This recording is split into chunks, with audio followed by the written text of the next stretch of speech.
À quoi sert ce mur marron? Le musée est installé sur un parc de 20 hectares et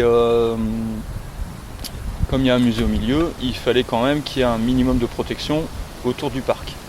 Donc en réalité, il y a une partie du parc qui est clôturée avec des arbres et des arbustes et une clôture qui vient renforcer la sécurité.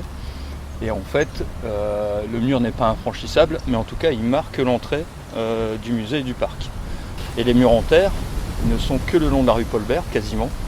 Et en réalité, c'est parce qu'à l'origine, et on rentre dans le sujet parce que c'est aussi lié à l'écologie, quand l'État a décidé de faire les travaux ici, l'organisation du chantier a été réfléchie pour qu'il y ait un minimum d'impact sur l'environnement.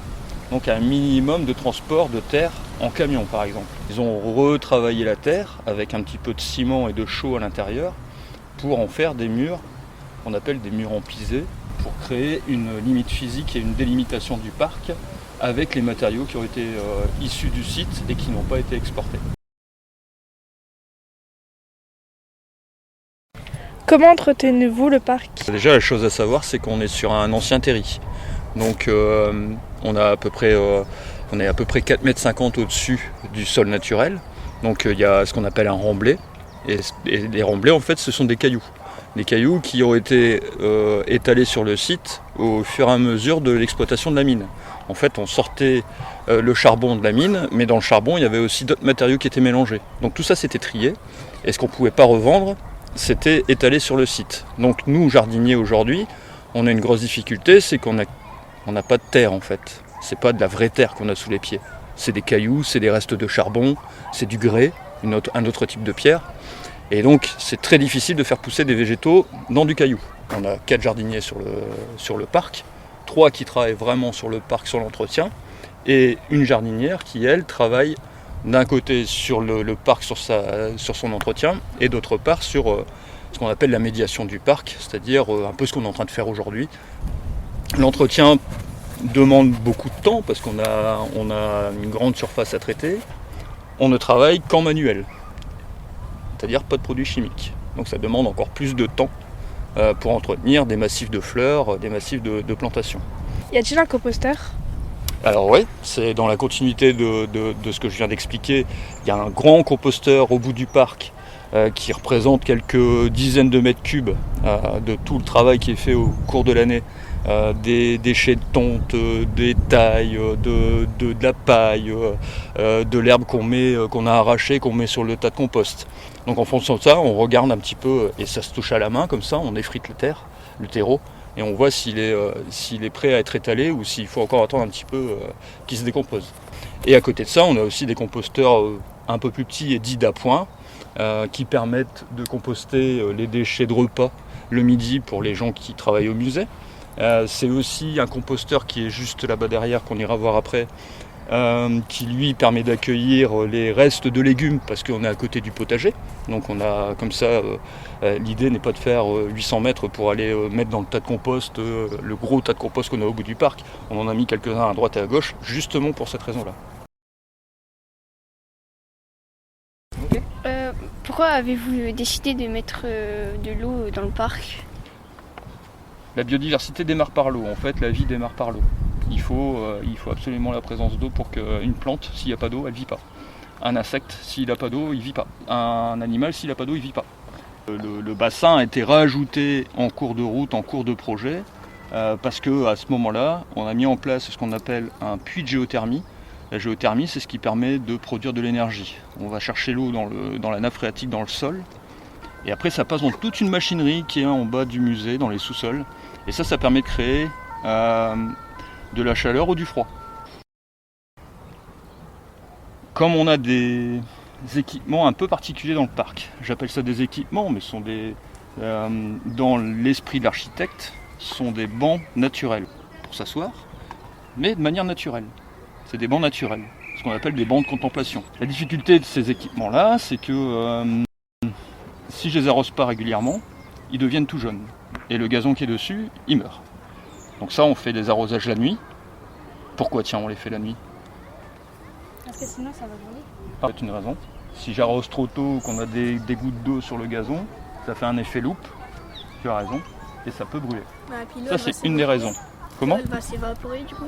L'eau elle peut s'évaporer aussi, Et exactement. on va perdre l'eau. Exactement, et en fait tu auras perdu une bonne partie de l'eau qui sera échappée, qui sera repartie dans l'atmosphère par évaporation. Et en réalité c'est exactement pour ça qu'on arrose la nuit, et aussi parce qu'on a du public, et on ne peut pas allumer les arroseurs quand vous passez dans le parc. La vie s'est installée grâce au bassin. Ça a été dans un premier temps des têtards, les têtards se transforment en grenouilles, en crapauds, ça amène des libellules, et c'est toute la chaîne de nutrition comme ça qui se met en place. D'où viennent les poissons? Alors les poissons, j'ai eu l'occasion de récupérer ce qu'on appelle un fond de vivier. Un vivier c'est un petit étang où tu mets les poissons en attendant de les remettre dans un grand étang. Il y a un petit vivier, un petit bassin chez quelqu'un qui habitait pas loin, et qui est malheureusement décédé, et on m'a demandé si ça m'intéressait de récupérer les poissons. Donc j'ai récupéré les poissons, je les ai remis dans le bassin, ça c'était c'était en 2013 ou 2014, donc il y a plus de 10 ans.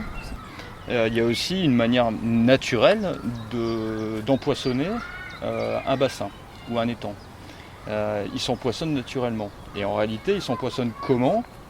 Les oiseaux, les hérons par exemple, qui viennent se poser l'hiver pour chercher à manger, pour se nourrir, et qui donc mettent, je ne sais pas si tu as déjà vu le héron qui met ses deux pattes dans l'eau et qui reste comme ça à l'affût, et il attend qu'il y ait un poisson qui passe et il le chope.